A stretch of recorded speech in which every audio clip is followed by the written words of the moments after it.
ಜೈಲುವಾಸವನ್ನು ಅನುಭವಿಸಿದ್ರೂ ಕೂಡ ನಾಗೇಂದ್ರ ಅವರಿಗೆ ಇಡಿ ಸಂಕಷ್ಟ ತಪ್ತಾ ಇಲ್ಲ.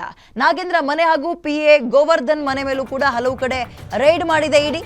ಏಕಕಾಲಕ್ಕೆ 5ಕ್ಕೂ ಹೆಚ್ಚು ಕಡೆ ಇಡಿ ಟೀಮ್ ರೈಡ್ ಮಾಡಿದೆ. ಅಕ್ರಮ ಹಣ ವರ್ಗಾವಣೆ ಮಾಡಿ ಮತದಾರರಿಗೆ ಹಣವನ್ನು ಹಂಚಿದರೆ ಎನ್ನುವ ಆರೋಪ ಕೇಳಿ ಬಂದಿತ್ತು ಕಳೆದ ಲೋಕಸಭಾ ಎಲೆಕ್ಷನ್ನಲ್ಲಿ.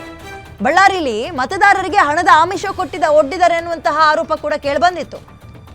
ಬಳ್ಳಾರಿ ಲೋಕಸಭಾ ಕ್ಷೇತ್ರದಿಂದ ತುಕಾರಾಮ್ ಅವರು ಸ್ಪರ್ಧೆ ಮಾಡಿದ್ರು. ಮತದಾರರಿಗೆ 200 ರೂಪಾಯಿ ಅಂತೆ ಹಣವನ್ನ ಹಂಚಿದ್ದಾರೆ ಅನ್ನೋ ಆರೋಪ ಕೇಳಿ ಬಂದಿತ್ತು. ಅದಕ್ಕೆ ಹಣ ಎಲ್ಲಿಂದ ತಂದ್ರು ಅಂದ್ರೆ ಇದೇ ವಾಲ್ಮೀಕಿ ಅಭಿವೃದ್ಧಿ ನಿಗಮದ ಹಣವನ್ನ ಅಕ್ರಮವಾಗಿ ವರ್ಗಾವಣೆ ಮಾಡಿಕೊಂಡು ಅದೇ ಹಣವನ್ನ ಜನರಿಗೆ ಹಂಚಿದ್ದಾರೆ, ಯಾಮಾರಿಸಿದ್ದಾರೆ ಅನ್ನೋ ಆರೋಪ ಕೇಳಿ ಬಂದಿತ್ತು. ಚುನಾವಣಾ ವೆಚ್ಚಕ್ಕೆ ವಾಲ್ಮೀಕಿ ಅಭಿವೃದ್ಧಿ ಹಣವನ್ನ, ಆ ನಿಗಮದ ಹಣವನ್ನ ದುರ್ಬಳಕೆ ಮಾಡ್ಕೊಂಡಿದ್ದಾರೆ ಅನ್ನೋ ಆರೋಪದ ಹಿನ್ನೆಲೆಯಲ್ಲಿ PMLA ಅನ್ನುವ ಆಕ್ಟ್ ನಡಿ ದಾಳಿ ಮಾಡಿ ಪರಿಶೀಲನೆಯನ್ನ ನಡೆಸಲಾಗಿತ್ತು. ಕಳೆದ ವರ್ಷ ನಾಗೇಂದ್ರ ಅವರನ್ನ ಬಂಧಿಸಿ ವಿಚಾರಣೆಯನ್ನ ಕೂಡ ಇಡಿ ನಡೆಸಿತ್ತು. ಇಡಿ ಕೇಸ್ನಲ್ಲಿ ಅರೆಸ್ಟ್ ಆಗಿ 3 ತಿಂಗಳುಗಳ ಕಾಲ ಮಾಜಿ ಮಂತ್ರಿ ನಾಗೇಂದ್ರ ಅವರು ಜೈಲಲ್ಲಿದ್ರು. ಮಾಜಿ ಮಂತ್ರಿ ಅಂತ ಯಾಕಂದೆ ಅಂದ್ರೆ ಇದೇ ವಿಚಾರಕ್ಕೆ ಸಂಬಂಧಪಟ್ಟಂತೆ ಅವರು ಮಂತ್ರಿ ಸ್ಥಾನವನ್ನ ಕಳ್ಕೊಂಡ್ರು.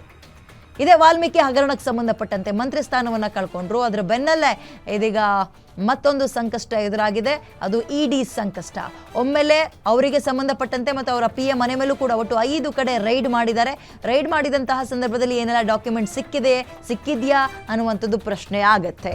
ಇಡಿ ಹಲವು ಮಹತ್ತರ ಸಾಕ್ಷಿಗಳನ್ನ ಒಟ್ಟಾಗಿ ತಗೊಂಡು ಆಮೇಲೆ ಬರುತ್ತೆ ರೈಡ್ ಮಾಡಕ್ಕೆ. ಬೇರೆ ಕಡೆ ಎಲ್ಲ ಹೆಂಗಾಗುತ್ತೆ ಅಂದ್ರೆ ಕೇಸ್ ದಾಖಲು ಮಾಡ್ಕೊಳ್ತಾರೆ, ಆಮೇಲೆ ಸಾಕ್ಷಿನ ಹುಡ್ಕೊಂಡು ಹೋಗ್ತಾರೆ. ಬಟ್ ಇಡಿದ ಹಂಗಲ್ಲ. ಸಾಕ್ಷ್ಯಾಧಾರಗಳನ್ನ ಕಲೆ ಹಾಕಿ ಒಟ್ಟಾಗಿಟ್ಕೊಂಡು ಅವರೆಲ್ಲೂ ಕೂಡ ಆ ಕಡೆ ಓಡಾಡಕ್ಕಾಗಬಾರ್ದು, ಲಾಕ್ ಮಾಡಿಬಿಡ್ಬೇಕು. ಆ ಹಿನ್ನೆಲೆಯಲ್ಲಿ ಬಂದು ರೈಡ್ ಮಾಡ್ತಾರೆ. ಬಟ್ ಹಾಗಾದ್ರೆ ಈಗ ಈ ರೈಡ್ ಸಂದರ್ಭದಲ್ಲಿ ಏನು ಸಿಕ್ಕಿದೆ ಅನ್ನುವಂಥದ್ದು ಬಹಳ ಕುತೂಹಲ ಮೂಡಿಸ್ತಾ ಇದೆ. ಇದೇ ವಾಲ್ಮೀಕಿ ನಿಗಮದಲ್ಲಿ ಹಗರಣ ಮಾಡಿದ್ದಾರೆ, ಕೋಟ್ಯಾಂತರ ರೂಪಾಯಿ ಹಣ ವರ್ಗಾವಣೆಯಾಗಿದೆ, ಪರ್ಸನಲ್ ವಿಚಾರಕ್ಕೆ ಬಳಸ್ಕೊಂಡಿದ್ದಾರೆ, ಜನರಿಗೆ ಆಮಿಷ ಒಡ್ಡಿದ್ದಾರೆ ಅನ್ನೋ ಹಿನ್ನೆಲೆಯಲ್ಲಿ ಮಂತ್ರಿ ಸ್ಥಾನವನ್ನು ಕೂಡ ಕಳ್ಕೊಂಡಿದ್ರು ಈ ನಾಗೇಂದ್ರ ಅವರು.